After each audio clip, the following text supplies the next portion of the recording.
Αθηνά, από ό,τι μου έχει πει ο προπονητής, το τελευταίο παιχνίδι. Ναι. Δηλαδή, για ποιο λόγο τελευταίο παιχνίδι? Γιατί είμαι εδώ πέρα λόγω σπουδών. Τελειώνω, ορκίζομαι, γυρίζω στη Θεσσαλονίκη. Είμαι στην ομάδα 6 χρόνια, ούτε που το κατάλαβα. Παίζω 10 χρόνια μπάσκετ στο σύνολο, αλλά είναι πάνω από τα μισά χρόνια που είμαι εδώ. Εντάξει, ήταν πολύ περίεργα σήμερα, η αλήθεια είναι. Θέλω να πω ένα μεγάλο ευχαριστώ στα κορίτσια για όλα αυτά τα χρόνια, για όλα όσα περάσαμε, καλά, άσχημα, τα πάντα. Στον Εδίν, πάνω απ' όλα που ήταν εδώ κοντά μας πάντα, ό,τι για να γίνει.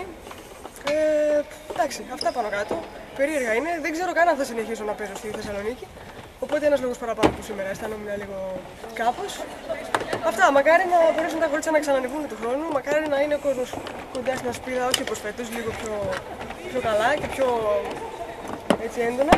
Γιατί τους αξίζει, είναι και μικρά κορίτσια που έρχονται από πίσω και πραγματικά αξίζει να τους δίνουν λίγο παραπάνω σημασία από ό,τι δώσανε. Το περίεργο που είπες σαν συναίσθημα ποιο είναι, δηλαδή, τι είναι το πιο έντονο αυτή τη στιγμή, η φόρτιση? Φόρτιση, ναι. Ψυχική φόρτιση. Πριν κάποια πράγματα του Εδίμ υπάρχει μια συγκίνηση και μέσα στο παιχνίδι κάποια στιγμή, λίγο προς το τέλος ήταν λίγο περίεργα τα πράγματα.